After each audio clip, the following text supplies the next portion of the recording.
अस्सलाम वालेकुम। आप देख रहे हैं मेरा यूट्यूब चैनल मैथ का सफ़र और मैं हूं नवीद अख्तर।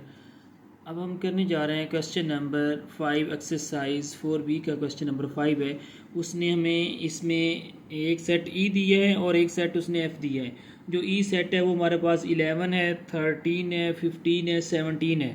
और जो एफ़ सेट है उसके जो एलिमेंट हैं 12 है, 14 है, 15 है, 16 है, 17 है, 18 है और 20 है। सबसे वो कहता है कि आपने इसका जो पार्ट 1 है उसमें हमने क्या करना है। वो कहता है कि इसकी आपने एक वेन डायग्राम क्या करनी है, ड्रॉ करनी है। ठीक है, वेन डायग्राम को इलस्ट्रेट करना है। उसके बाद आपने नेक्स्ट जो है जब हम एक वेन डायग्राम ड्रॉ कर लेंगे, ठीक है, ड्रॉ करने के बाद आपने क्या करना है, इस वेन डायग्राम से आपने इसका यूनियन फाइंड करना है। ठीक है, अब यहाँ पे हमने क्या करना है, ये तो हमारे पास कौन सा है, ये हमारे पास आ गया यूनिवर्सल सेट। ठीक है, अब इसके अंदर आपने क्या करना है, एक आपने सेट ई ले लेना है और एक आपने क्या करना है, सेट एफ ले लेना है।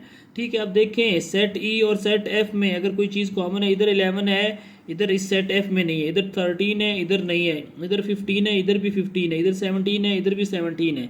ठीक हो गया।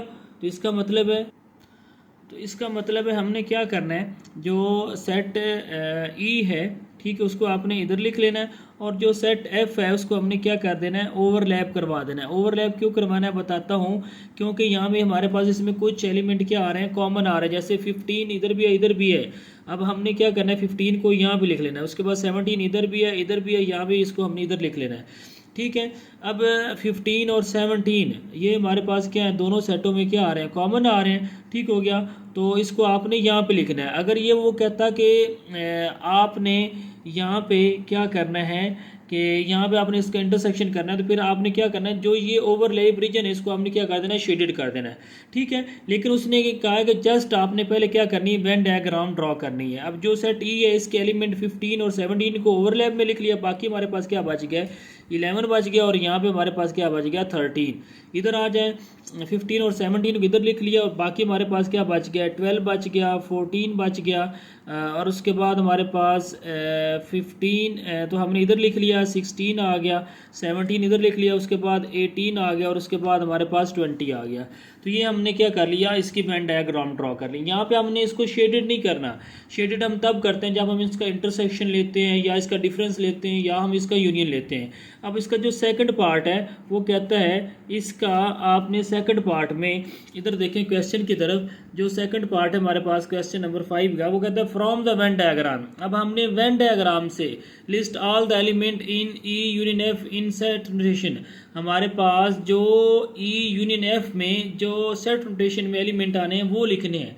ठीक है, मतलब है कि जो हमारे पास वेन डायग्राम आ रही है, यहाँ पे देखिए ये वेन डायग्राम आ रही है, इस वेन डायग्राम से हमने क्या करना है, इसका यूनियन फाइंड करना है। ई यूनियन आपने क्या करना है, एफ फाइंड करना है। तो इसका मतलब है कि आपको यहाँ पे ई सेट के एलिमेंट या एफ सेट के एलिमेंट नहीं लिखने, आपने जस्ट जो ये वेन डायग्राम ना, इस वेन डायग्राम से हमने इसका यूनियन फाइंड करना है। तो जब हम इसका यूनियन फाइंड करेंगे, जो सेट ई के एलिमेंट है और सेट हमारे पास ये कौन सा था, एफ था, इसके एलिमेंट को आपने क्या कर लेना है, इकट्ठा करके लिख लेना है। ठीक है, तो ये देखें हमारे पास जो सबसे छोटा एलिमेंट आ रहा है वो 11 आ रहा है, उसके बाद हमारे पास 12 आ रहा है, उसके बाद हमारे पास 13 आ रहा है, उसके बाद हमारे पास 14 आ रहा है, उसके बाद हमारे पास 16 आ रहा है, उसके बाद हमारे पास 17 और उसके बाद 18 और उसके बाद हमारे पास क्या है, 20 है।